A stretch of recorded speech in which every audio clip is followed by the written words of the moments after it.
오늘 제목은 위로의 하나님입니다. 한번 같이 읽겠습니다. 시작. 위로의 하나님. 지금 우리나라가 당면한 현실이 참으로 어려운 때입니다. 이 난국을 어떻게 극복해 가야 할지 고민하지 않으면 안 되는 그런 참담한 때를 우리가 살아가고 있는 것입니다. 이 정치적인 혼란뿐 아니라 여기에 편성된 경제도 심히 어렵고 사회 전반에 걸쳐서 어둠의 그림자가 이 땅에 드리워져 있다고 하는 것을 우리가 느끼게 됩니다. 게다가 이 백성들의 마음은 사분오열로 나누어져 있고 거기에 잘못된 지도자들이 자신의 유익을 위해서 백성들을 선동함으로 인해 백성들의 마음의 골은 더욱 깊어져 가고 있는 그런 현실이 우리가 당면한 현실입니다. 그래서 어디를 가도 평안이 없어요. 서로가 상반된 의견으로 갈등하는 이와 같은 것을 경험하게 됩니다. 심지어 가정에서도 부모와 자녀 사이에 갈등이 심합니다. 그래서 자녀들은 촛불을 들고 집회에 나가고 부모는 태극기를 들고 반대 집회에 나가는, 여러분들이 생각할 때 어느 길이 누구의 생각이 옳다고 판단이 되어집니까? 자기 소견에 옳다고 생각하는 대로 말하고 행동하는 이런 시대가 지금 우리가 살고 있는 시대입니다. 교회 공동체 안에서도 다를 바가 없습니다. 지역 간, 계층 간 서로 나누이고 갈등하고 있는 것입니다. 여러분, 이런 때에 우리 성도들은 주의를 특별히 해야 됩니다. 제가 당부를 드리고 싶은 말씀은, 우리 성도들은 교회 안에서 어떤 모임이든지 모임 공동체 가운데서 정치적인 문제로 서로 논쟁하지 않도록 꼭 주의를 하시기를 바랍니다. 내 생각은 이렇고 또 다른 사람의 생각이 다를 때에 괜히 마음에 미워함이 생기게 되고, 이런 일들로 인해서 사단은 갈등을 조장하고 분열을 일으키는 이런 일들이 있다는 사실을 우리가 알아야 합니다. 누가복음 11장 17절에 보면은 예수님이 이런 말씀을 일찍이 우리에게 일러주셨어요. 한번 같이 읽어보겠습니다. 예수께서 그들의 생각을 아시고 이르시되 스스로 분쟁하는 나라마다 황폐하여지며 스스로 분쟁하는 집은 무너지리라. 한번 같이 따라하겠습니다. 스스로 분쟁하는 나라마다 황폐하여지고 스스로 분쟁하는 집은 무너지리라. 지금 우리나라가 모든 영역에 있어서 총체적인 어려움을 겪고 있는 가운데, 특별히 이 나라 백성들 가운데는 어떤 이들은 탄식하고 또 어떤 사람들은 분노하고 있고 또 어떤 이들은 심히 마음 아파하기도 하는 이런 때를 우리가 삽니다.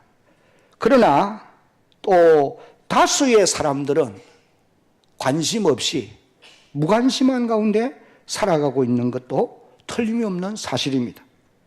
이런 때에 특별히 염려가 되는 것은 북한의 악한 정권이 이 남한에 있는 종북 세력들을 선동해서 적화 통일을 꿈꾸지 않을까 하는 염려인 것입니다. 어떤 분이 이런 말을 했습니다. 우리나라가 지금 당면한 현실이 1975년도에 월남이 월맹군에게 패망하고 적화 통일이 되었던 그때의 상황과 닮은 점들이 너무 많다, 그런 지적을 했어요. 당시의 월남은 군사력으로나 경제력으로나 모든 면에서 월맹보다 탁월하게 우위에 있었습니다. 그러나 분열된 민심과 또 조직화된 각종 시민단체들과 그리고 당시 언론들의 일방적인 정부에 대한 부정적인 보도와 게다가 다수의 국민들은 침묵하고 있는 그런 사이에 월남은 공산화되고 말았다. 그렇게 이제 지적을 하고 있어요. 여러분, 그런 현상이 오늘 우리나라의 상황과 너무도 닮은 점들이 많다는 것입니다.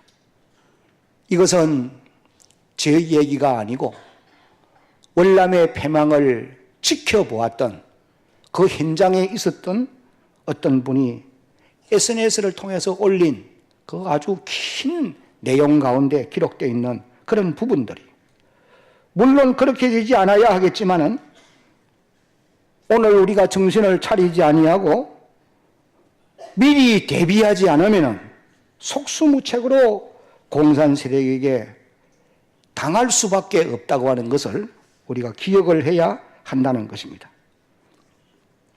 사랑하는 성도 여러분, 저는 오늘 이렇게 어려운 시대를 살아가고 있는 이 나라와 이 백성들, 또 그 가운데 살아가고 있는 우리 성도들에게 하나님이 주시는 메시지, 하나님이 주시는 말씀을 전하기를 원합니다.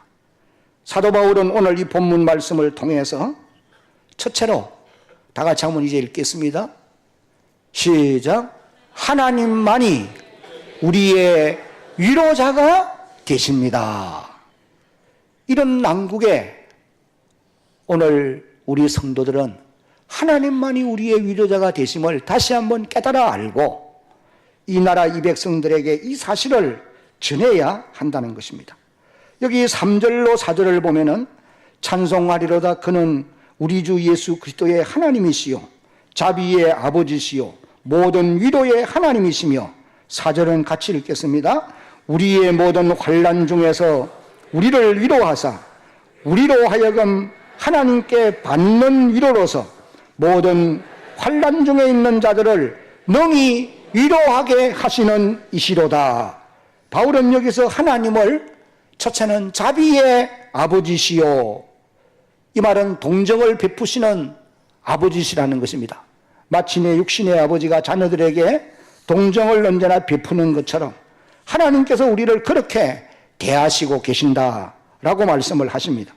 그리고 이어서 하나님을 모든 위로의 하나님이시라 그렇게 표현을 하고 있습니다. 여기 본문 3절부터 7절까지를 여러분이 유의 있게 읽어보시면 위로라고 하는 단어가 반복되어 나오는데 약 10번 정도 기록이 되어져 있습니다. 정확하게 10번이 기록되어 있어요.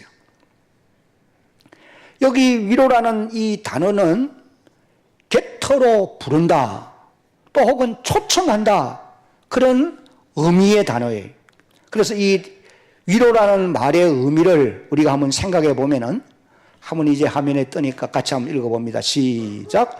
낙심한 상태에 있거나 환난 중에 있는 자를 격려하고 용기를 북돋아 준다, 그런 말이 위로라는 말이.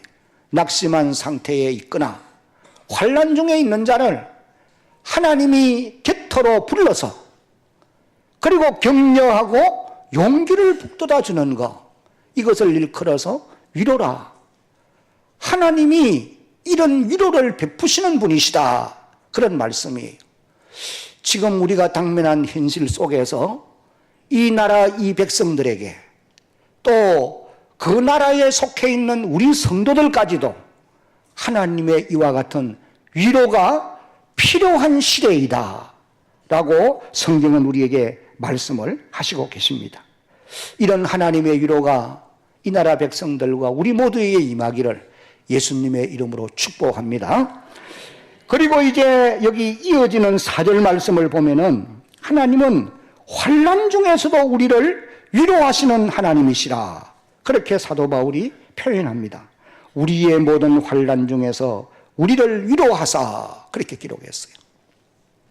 사도 바울은 복음 사역을 위해서 두루 다니다가 많은 환난을 겪었는데 그 환난 가운데서 하나님의 위로를 받은 경험이 여러 번 있습니다. 그래서 환난 중에 하나님의 위로를 체험한 사람이라는 것입니다. 사도행전 18장을 읽어보면 바울이 고린도에서 복음을 전하다가 마음에 큰 두려움을 느꼈어요. 그래서 위축을 받고 어떻게 할 것이냐 고민하고 있을 때에 하나님이 그를 위로해 주시고 그 환난에서 건져주신 그와 같은 놀라운 역사가 있었던 것입니다. 그래서 사도행전 18장 9절과 10절에 이렇게 고백합니다. 밤에 주께서 환상 가운데 바울에게 말씀하시되 두려워하지 말며 침묵하지 말고 말하라.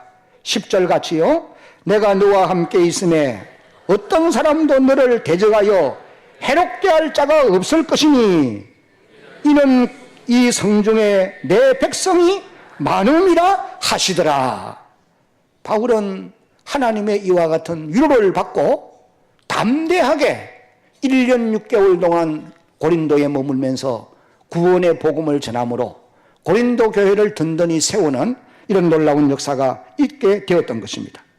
사도행전 23장 11절의 말씀에도 보면은 이렇게 기록합니다. 그날 밤에 주께서 바울 곁에 서서 이르시되 담대하라. 네가 예루살렘에서 나의 일을 증언한 것과 같이 로마에서도 증언하리라 하시니라. 바울이 3차 전도 여행을 마치고 예루살렘으로 돌아왔을 때에 유대인들이 그를 잡고 돌로 쳐서 죽이려 했습니다. 그럴 때 이제 천부장이 이것을 알고 군대를 끌고 내려가서 바울을 유대인의 손에서 빼앗아서 그를 데리고 이제 성중에 들어가 옥에 가두는 이런 어려움을 겪게 되었습니다. 그때에 하나님이 바울에게 주신 위로의 말씀이 조금 전에 읽어드린 사도행전 23장 11절의 말씀이었어요. 바울 곁에 서서 두려워 말며 담대하라. 내가 예루살렘에서 구원의 복음을 전한 것처럼 로마에 가서 가이사에게서도 복음을 전해야 할 것이다. 하나님이 위로하시는 이런 모습을 봅니다.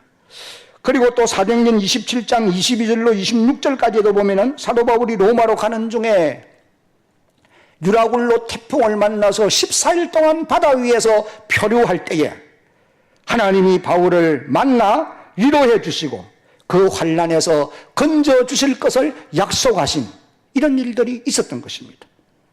내가 섬기는 하나님의 사자가 어젯밤에 내 곁에 서서 말하되 바울아 두려워하지 말며 네가 가이사 앞에 서야 하겠고 여기 함께 동행하는 276명의 이 생명을 내가 내 손에 맡겼다. 하나님이 그렇게 말씀해 주시면서 위로하시는 이와 같은 모습을 우리가 보게 되어지는 것입니다. 사랑하는 성도 여러분, 사도 바울을 환난 중에서 만나시고 또 환난에서 건져주시고 위로해 주셨던 것처럼 하나님은 오늘 이 시대를 살아가고 있는 이 나라와 이 백성들 그리고 우리 모든 성도들에게도 만나주시고 위로해 주시고 모든 역경에서 건져주실 분이심을 믿으시기를 바랍니다. 이 하나님을 의지하고 이 하나님을 바라보는 민족, 우리 개인은 새로운 용기와 희망을 가지고 살아가는 놀라운 역사가 있게 되어지는 것입니다.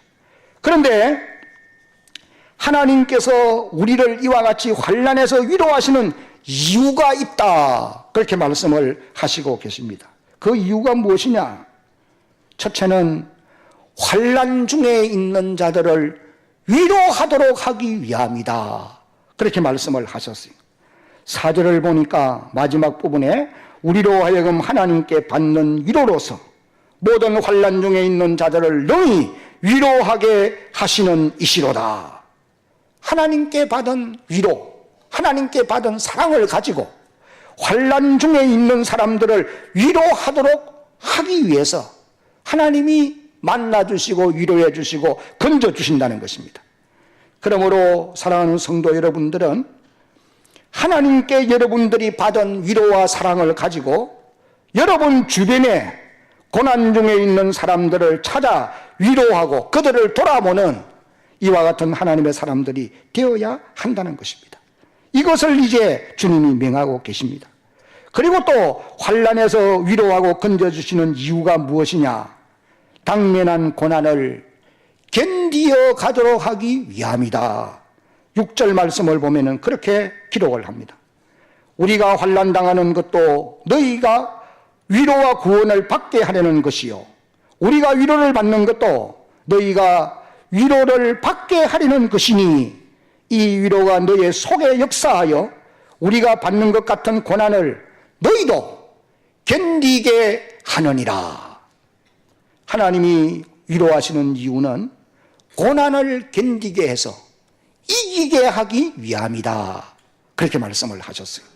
주님은 오늘도 이 나라가 당면에 있는 이 고난을, 우리 성도들이 겪고 있는 이 고난을 이겨가도록 하기 위해서 우리를 찾아와 주시고 만나 주시고 위로해 주실 줄로 믿으시기를 바랍니다. 오늘 본문 말씀을 통해서 사도 바울은 두 번째로 같이 읽겠습니다. 시작. 두 번째 띄우세요. 시작. 위로의 하나님만 의지하며 살라. 여기 이제 8절 이후를 읽어보면은 이렇게 기록합니다. 형제들아, 우리가 아시아에서 당한 환난을 너희가 모르기를 원하지 아니하노니 힘에 겹도록 심한 고난을 당하여 살 소망까지 끊어지고, 9절에 우리는 우리 자신이 사형 선고를 받은 줄 알았으니 이는 우리로 자기를 의지하지 말고 오직 죽은 자를 다시 살리시는 하나님만 의지하게 하심이라. 우리는 이 말씀에서 사도 바울이 아시아에서 어떤 고난을 받았는지는 정확하게 알지 못하나 받은 고난이 너무도 큰 고통이었다라고 하는 것을 알 수가 있습니다. 여기 바울의 표현을 보면은 힘에 겹도록 심한 고난을 당하여 그렇게 표현했어요. 자기 힘으로는 감당하기가 어렵다는 말이죠. 가지고 있는 지식, 가지고 있는 능력으로는 도무지 인내할 수 없는 그런 고난을 당면했다는 고백입니다. 그래서 살 소망까지 끊어지고, 8절에 보니까 그렇게 기록했어요. 희망이 보이지 않는다는 겁니다. 그래서 9절을 보니까 우리 마음에 사형 선고를 받은 줄로 알았다. 이제는 내가 죽었구나. 더 이상 소망이 없는 거예요. 그런 엄청난 경지에 이르게 되어졌다고 그렇게 고백을 하고 있습니다. 여러분들이 고린도후서를 읽어보면 11장에 사도 바울이 복음을 위해서 두루다니면서 당면했던 엄청난 고난에 대한 고백을 우리가 읽어보게 되어집니다. 고린도후서 11장 23절로 28절까지 기록이 되어 있는데 이렇게 기록합니다. 저희가 그들이 그리스도의 일꾼이냐, 정신없는 말을 하거니와 나는 더욱 그러하도다. 내가 수고를 넘치도록 하고 옥에 갇히기도 많이 하고 매도 수없이 맞고 여러 번 죽을 뻔하였으니, 24절 다 같이, 유대인에게 40에 하나 감한 매를 5번 받았으며, 25절 3번 태장으로 맞고 1번 돌로 맞고 3번 파선하고 일주야를 깊은 바다에서 지냈으며, 26절 여러 번 여행해서 강의 위험과 강도의 위험과 동족의 위험과 이방인의 위험과 시내의 위험과 광야의 위험과 바다의 위험과 거짓 형제 중에 위험을 당하고, 27절 또 수고하며 애쓰고 여러 번 자지 못하고 주리며 목마르고 여러 번 굶고 춥고 헐벗었노라. 28절 이 외의 일은 고사하고 아직도 날마다 내 속에 눌리는 일이 있으니 곧 모든 교회를 위하여 염려하는 것이라. 여러분, 바울이 당면한 고난의 내용들이 이러했다는 것입니다. 오늘 우리가 세상을 살면서 당면하는 고난과 바울이 당면한 고난을 한번 비교해 볼 수 있기를 바랍니다. 아마 좋게 비교할 수 없을 것입니다. 하나님은 감당할 시험밖에는 허락한 적이 없다, 분명히 말씀을 하시고 계십니다. 우리나라도 이런 난국을 맞이한 것은 새로운 길로 인도하시기 위함인 것이 분명합니다. 감당할 시련밖에는 허락하는 일이 없다는 거예요. 이 나라는 하나님이 사랑한 나라이고 동해물과 백두산이 마르고 닳도록 하나님이 보호하사 우리나라 만세입니다. 이것이 우리나라의 애국가예요. 지나온 역사를 돌아보면은 파란만장한 일들이 많았지만은 하나님이 보호하사 오늘에 이르게 되어진 것이 사실입니다. 그래서 당면한 이 모든 고난이 감당할 시험밖에는 허락지 않는다라고 말씀을 하시고 계세요. 그러므로 오늘 우리 성도들은 이 나라의 난국을 바라보면서 또 우리 개인적으로 당하는 고난으로 인하여서 낙심하지 말고 바울처럼 위로의 하나님을 의지하는 나라와 민족, 우리 모든 성도들이 되어질 수 있기를 예수님의 이름으로 축복합니다. 바울은 자신이 받는 고난의 이유에 대해서 9절 하반절에 보면은 두 가지를 말씀하세요. 이는 우리로 자기를 의지하지 말고 오직 죽은 자를 다시 살리시는 하나님만 의지하게 하심이라. 자신을 의지하지 말고 죽은 자를 다시 살리시는 하나님만 의지하며 살도록 하기 위해서 내가 엄청난 사형 선고를 받은 줄로 알 만큼 고난을 받게 되어진 것이다. 그렇게 고백을 하고 있어요. 여러분, 오늘 우리들도 고난받는 이유가 있는 것입니다. 그 첫 번째 이유는 같이 한번 읽습니다. 시작. 자신을 의지하지 않도록 하기 위함입니다.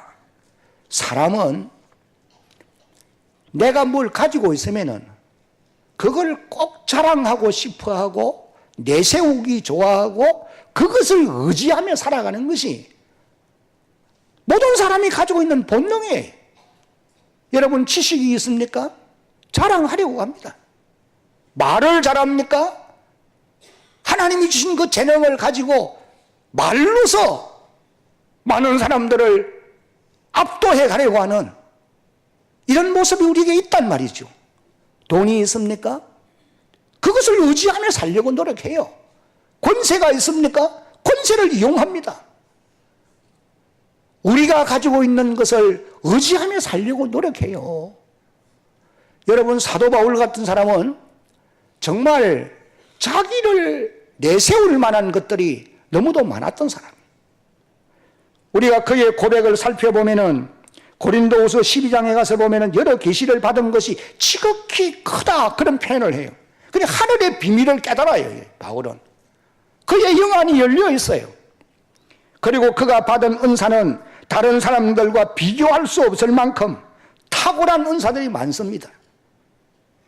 빌립보 3장을 읽어보면은 그는 가말리엘의 문화생이에요. 당시 최고의 학부를 졸업한 지식인이에요. 바리새인 중에 바리새인이고 율법으로 말하면 흠이 없는 사람입니다. 오늘날 지도자들처럼 숨은 비밀이 많은 것이 아니에요. 지도자들을 잘못 만났기 때문에 오늘 우리가 이런 고난을 겪고 있는 것이 사실이에요. 바울은 흠이 없는 사람이라고 고백하고 있습니다. 그리고 또 자신은 모든 사도 가운데 더 많이 수고한 사도다, 그렇게 고백을 했어요. 그러나 여러분, 우리가 알아야 하는 것은 바울은 자신을 의지할 만한 것들이 많았음에도 불구하고 엄청난 고난을 받게 된 이유가 어디에 있었느냐? 자신의 자랑할 만한 것들을 의지하지 못하도록 하기 위해서 하나님이 그를 고난의 자리로 몰아넣으셨다. 그런 이제 고백을 하고 있는 것입니다. 여러분, 우리나라도 참 최근에 이르러서 날로 성성장구해서요.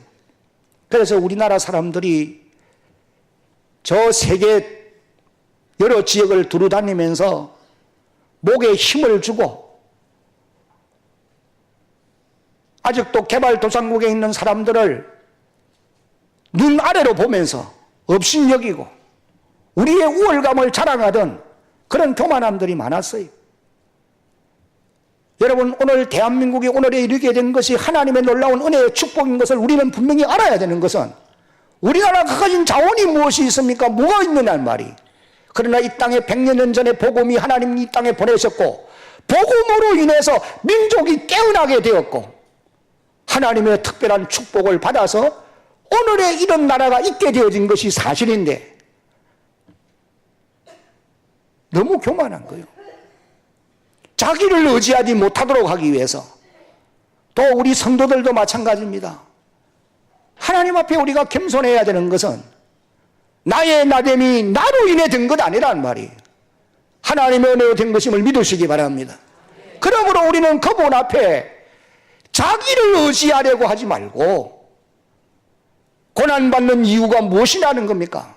자신을 의지하며 살지 못하게 하기 위함이다. 바울이 그렇게 말하고 있어요. 그 다음에 우리가 두 번째로 고난받는 이유는 하나님만을 의지하며 살게 하기 위함이다. 바울이 그렇게 고백합니다. 한번 같이 읽겠습니다. 시작. 하나님만을 의지하게 하기 위함입니다. 여러분, 여러분에게 힘든 일이 있습니까? 그 힘든 일이 하나님만을 신뢰하며 살도록 하기 위함이라고 바울이 고백을 합니다. 그러므로 우리의 고난이 하나님만 신뢰하는 기회로 삼을 수 있는 이런 주의 백성들이 되어야 할 것입니다. 한 걸음 나아가서 우리나라도 이런 어려운 때에 하나님을 신뢰하고 그분을 의지하고 찾게 되면은 살 길이 열리게 되어 있어요. 교회는 이런 때에 제정신을 차리고 교회를 하나님 앞에 기도하는 일을 게을리하지 말아야 될 것이고, 이 백성들을 바른 길로 인도하기 위해서 본질에 힘쓰는 그런 하나님의 교회가 되어야 할 것입니다. 바울은 이제 마지막으로 우리가 의지하는 하나님이 어떤 분이시냐, 위로하시는 하나님이 어떤 분이시냐, 이걸 마지막으로 소개합니다. 9절 마지막을 보면은 죽은 자를 다시 살리시는 분이시라. 죽은 자를 다시 살리시는 분. 그러면은 능치 못함이 없습니다. 그 다음에는 10절을 읽어보니까 그 하나님은 지난날 우리를 큰 사망에서 이미 건져주셨고, 그렇습니다. 이 조국을 지난날도 건져주셨고, 우리 교회도 힘든 때가 있었지만은 건져주셨고, 그리고 지금도 건지고 계시며, 현재 진행형이 지금도 건지고 계시며, 그 다음에 장래에도 건져주실 분이시다. 이것을 바울은 확신하노라, 그에게 바라노라, 바란단 말은 확신한다는 말이에요. 지금도 건져주시고 계시고, 과거에도 분명히 건져주셨고, 앞으로도 건져주실 것을 확신하며 바라본다. 바울이 그렇게 고백을 하고 있습니다. 우리도 바울의 이 고백을 할 수 있는 그런 하나님의 사람들이 되어야 할 것입니다. 이제 말씀을 맺겠습니다. 하나님은 위로의 하나님이십니다. 특별히 하나님은 오늘도 고난 중에 있는 자들을 위로해 주시는 분이십니다. 그러므로 하나님을 신뢰하며 그분께 소망을 두고 살아가는 이 나라 이 민족, 주의 백성된 우리가 되어야 할 줄로 믿습니다.